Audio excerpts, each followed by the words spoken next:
We are fortunate this morning to have one of our own here from Chicago and the great state of Illinois, Representative Abdelnasser Rashid. Good morning, Representative. Welcome to Choose Views. Good morning, Richard. Thanks so much for having me on. My pleasure. How are you doing this morning? I'm doing all right. You probably thawed out a little bit from the last 4 or 5 days, right?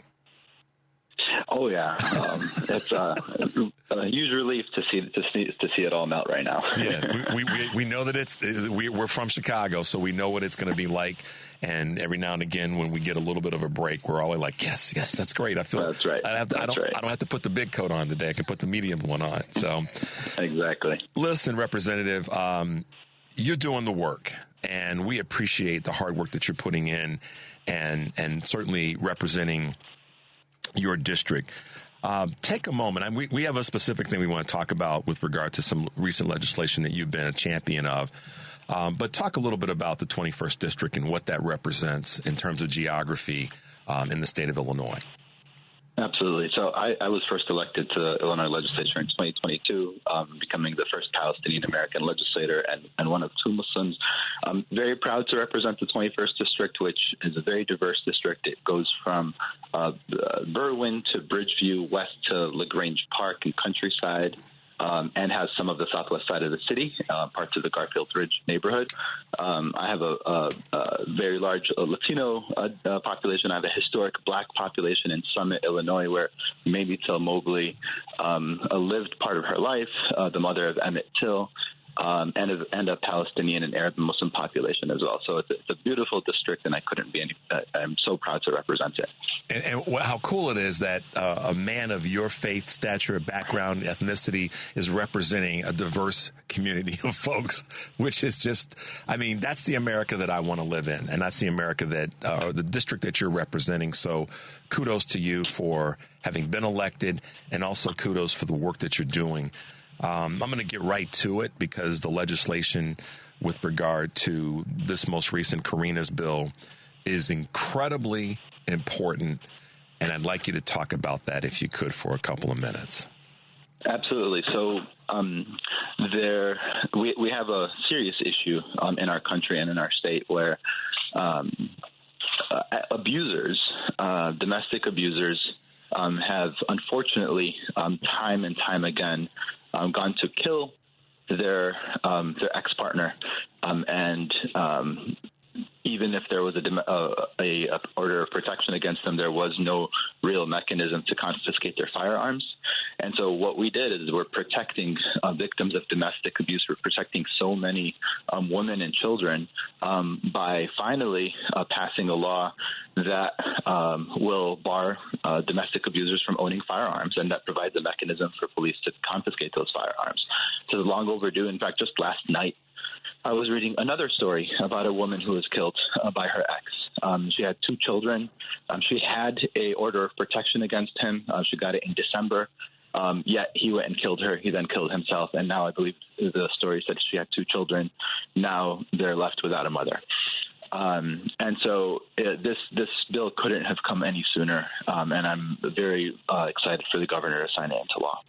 Well, I have to tell you, I'm proud of that. We have with us in the studio today my good friend Karen Byrne, who was cheering when you were talking about the district and all that. So I'm right next to his. I'm literally right next to his. And she's a big advocate of this conversation in terms of protecting those who have been a victim of any sort of violence.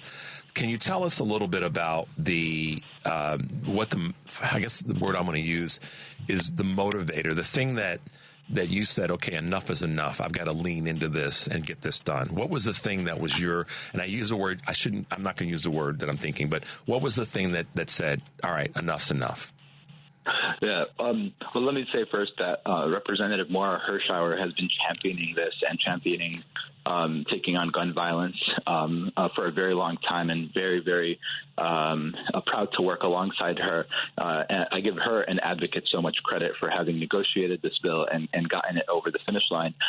For me, this became especially personal when one of my constituents, Adriana Lopez, was killed by her ex-boyfriend. She lived in Garfield Ridge, and her ex, unfortunately, shot her 10 times 10 times.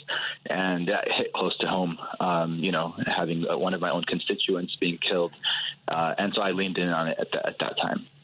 So Karina's bill requires that firearms must be surrendered or confiscated. Is that correct? Is it 14 days? So talk us through a little bit about some of the nuances of the bill. Yeah, so when there's an order of protection that's granted by a judge, the police have a certain amount of time the firearm owner is supposed to who loses their FOID card temporarily, and they're supposed to hand in their gun. And if they do not, then the police have a mechanism to get a search warrant and to be able to confiscate that gun and place it with a third party, because it's possible that order of protection would be lifted. And so it does provide that protection that's needed around the time an order of protection is granted, which is some of the most vulnerable time for many of these women. So now, under existing state law before this bill, you already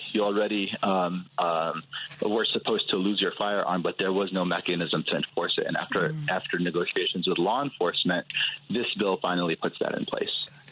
Man, it's so. I guess when I think about this, one of the first things that comes to mind is here in Illinois, more specifically in Chicago, we've gotten the label largely from mainstream media that, this is the wild, wild west in Illinois and in Chicago, and guns and shootings and, all that. And I know you know it as a legislator. I know you know it as a citizen.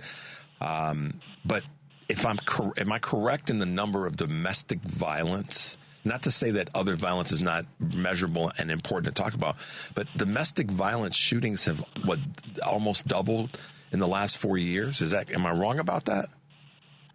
I haven't seen that specific number, but I know they've gone up. I know they've definitely gone up dramatically, including after COVID. And just looking at the headlines, it breaks my heart every single time I see another headline. And unfortunately, literally last night, there was yet another one that says a woman killed by her ex. And many times, not always, but many times, she had an order of protection against him. And so it's so heartbreaking. And she and her family would be warning about would be sharing their fear. The woman who I read about yesterday, her mom said she was scared for her life. Right. This is the mother of the woman who was killed. The mother of the woman who was killed. Yes, she said she for the last month she's been afraid that her ex is going to come and do something. God, that's an order of protection is supposed to protect you. Yep. But when they have a gun, they don't care about the order of protection. These things, unfortunately, have been happening over and over again. So, like I said, I think this has been long overdue, and very eager to see the governor's signature on the bill, which I do expect will happen soon. What are the when we talk about guns in Illinois, guns in Chicago? How is law enforcement when it comes to this bill, and what are their thoughts? Or were they part of your conversation in helping getting this bill passed? Yeah, so I know that Representative Hirschauer, who did lead the negotiations on this bill, was in communication with law enforcement. So they were a part of the negotiations to get the bill right. They were neutral on the bill. And the other thing, of course, is that the Supreme Court ruled last summer, I believe, that firearms, that domestic abusers could be stripped of their firearms. So there was also some legal precedent that this would survive any kind of constitutional challenge. As you can imagine, groups like the NRA are saying, "Oh, well, this violates the First Amendment." Well, no, the Supreme Court ruled that we can deny domestic abusers from owning firearms, precisely because of what we just talking about. The number of people who end up being killed by their ex is astronomically high, and this is one common sense way to do it. One common sense measure that we can take, and one really important way that we can protect victims of domestic abuse. Yeah, and so in that space, all right, talking about Supreme Court and talking about law enforcement, Illinois, as once again, because of good legislators like you, Representative Rashid, are taking the lead on something that this is local. This is Illinois. This is the city of Chicago and all the rest.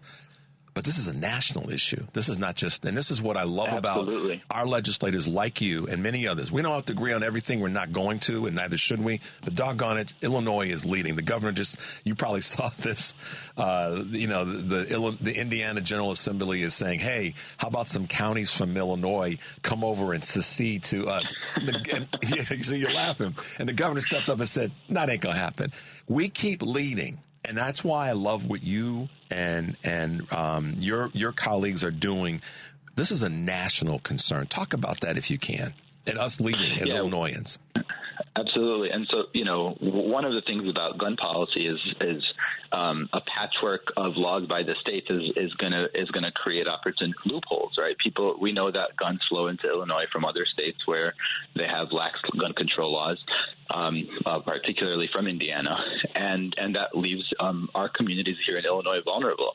And we do need federal legislation. We need universal background checks. We need a range of other common sense gun reforms at the national level, because there's, of course, only so much Illinois can do, and we will do everything in our power to protect our communities.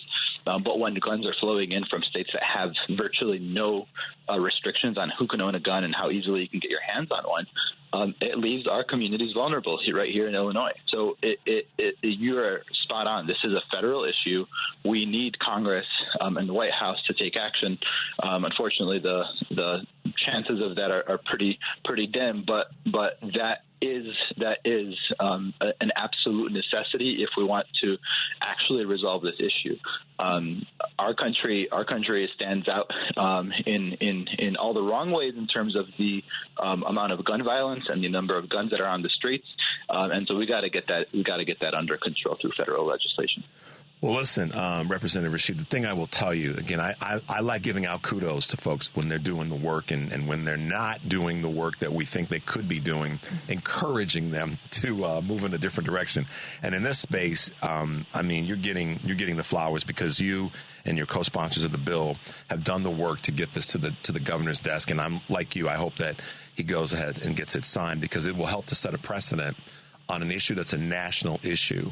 And because of the connectivity of states, like you just said about Indiana and the guns and all the rest that we know about, it's important. So thank you so much for being one of the leaders in this space. I know you've got a lot of other things that you're working on. I hope you'll be willing to come back and talk about this and others that you've got. I know AI is a big one for you, and maybe we can have a conversation about that in the near future. I would love to. Thank you again for having me on. Really appreciate it. So let's stay in touch and appreciate your hard work. Stay strong this weekend. I know we're all bracing ourselves for next Monday, but when we have leadership like you here in the state of Illinois, it does make it a little bit easier. So thank you for your hard work. Thank you, Richard.